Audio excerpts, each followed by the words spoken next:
Jusqu'à 9h, Good Morning Business.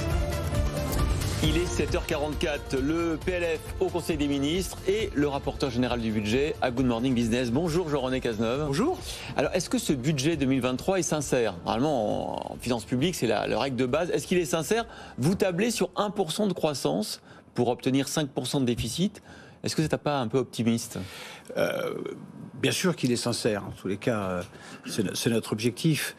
1%, c'est plutôt la fourchette haute. Vous avez raison, il y a un peu de volontarisme politique par rapport à ça. Moins 0,5. Mais on se permet d'être sur la fourchette haute parce que sur l'année 2022, les mêmes qui prédisaient une croissance l'année prochaine de 0,5 prédisaient une croissance de 2 et on va terminer probablement à 2,7, 2,6, 2,7. Donc sur l'élan, l'inertie un petit peu d'année 2022, je pense qu'on peut atteindre ce 1%. En tous les cas, c'est l'hypothèse de base.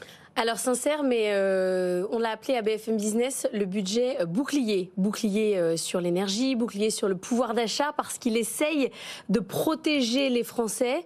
Est-ce que du coup, c'est pas intenable ?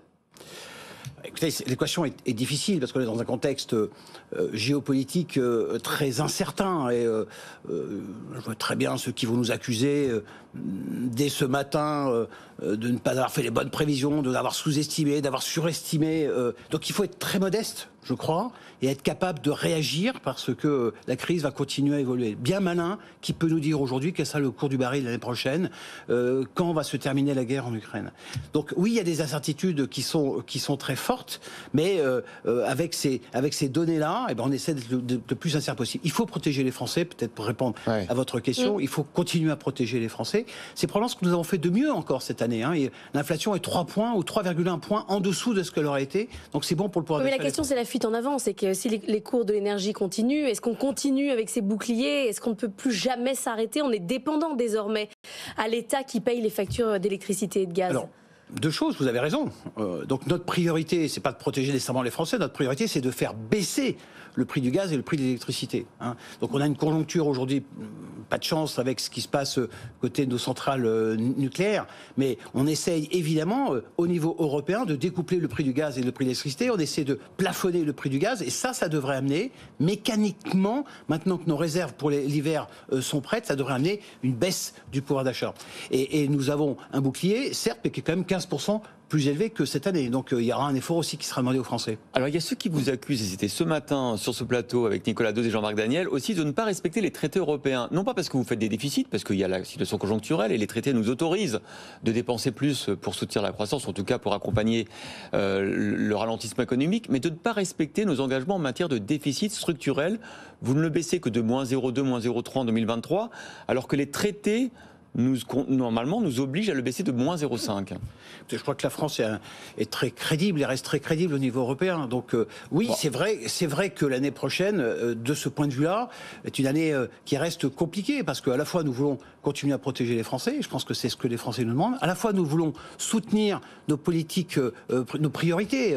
Donc qui peut aujourd'hui contester le fait qu'il faille augmenter le salaire des enseignants? Personne. Qui aujourd'hui peut nous dire qu'il ne faut pas augmenter le budget de la défense dans le contexte géopolitique que nous connaissons? Oui, mais on est dans un contexte tout à fait particulier. Oui, mais sauf que vous savez que vous avez bien vu les marchés, vous avez vu comment les devises cette nuit ont été chahutées, c'est moins qu'on puisse dire, un vrai ouragan sur le marché d'échange avec la livre sterling qui est à parité avec le dollar, l'euro qui est à 0,96 désormais. Il faut que la France soit crédible. On a l'Italie qui vient d'élire une majorité de droite et d'extrême droite.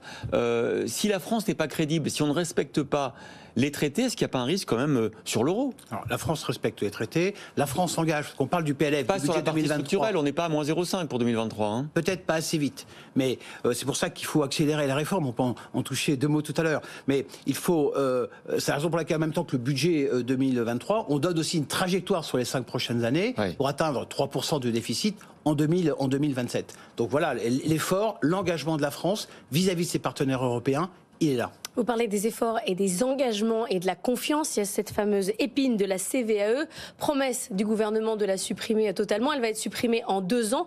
Nous, on a eu sur ce plateau le MEDEF, mais même des chefs d'entreprise dire la confiance est trahie. À un moment donné, la parole donnée ne compte plus. Non, ah non, mais c'est vrai.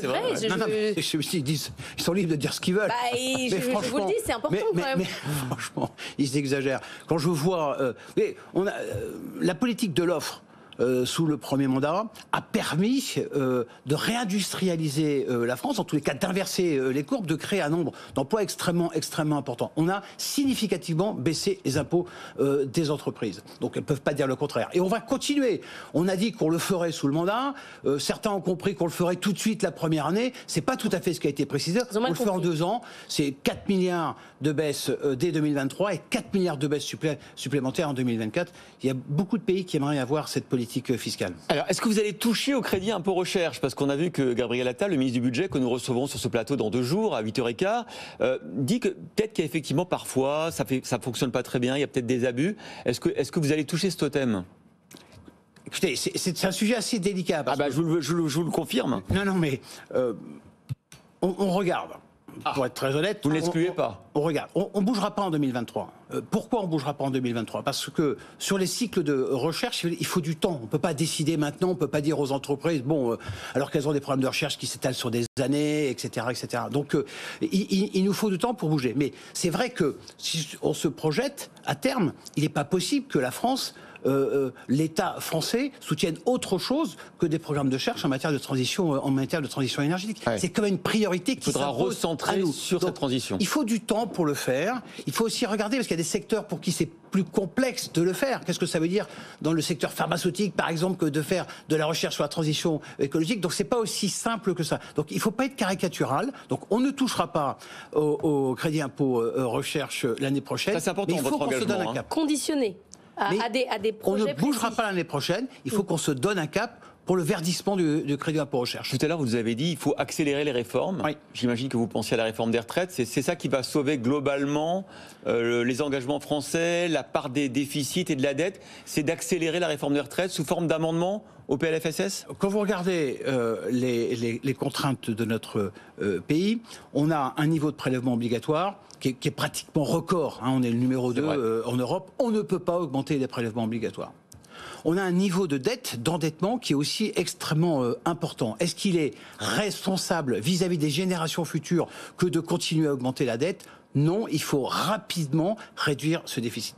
La seule marge de manœuvre que nous ayons, c'est de travailler plus, aussi simplement que ça. Et ceux qui disent le contraire sont des menteurs, prennent une lourde responsabilité vis-à-vis des Français. Donc c'est à la fois la réforme des retraites qu'il faudra faire le plus vite possible, c'est à la fois la réforme des allocations chômage, c'est à la fois le retour au travail le plus rapidement possible de ceux qui sont au RSA, il faut les accompagner. Donc voilà, c'est cette valeur travail que nous défendons, là où une partie de la gauche, aujourd'hui, s'est perdue dans une sorte je sais pas, le travail n'est plus une valeur, maintenant c'est... Valeur de droite.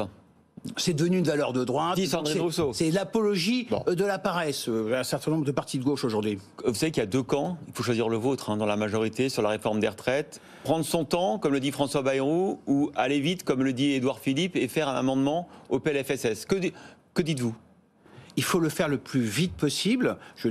La Première ministre est sur BFM dans une demi-heure. Elle vous répondra très clairement à cette question. Dans tous les cas, il faut le faire vite. Donc qu'on le fasse dans le cadre du PLFSS ou en début d'année prochaine. Pour moi, dans les 2 cas, c'est possible. Il faut le faire vite. C'est extrêmement important, à la fois pour équilibrer notre régime de recettes et à la fois pour se donner des marges de manœuvre. Vous êtes parlementaire. Ça ne vous choquerait pas que cette réforme si structurante et si importante soit faite sous forme d'amendement?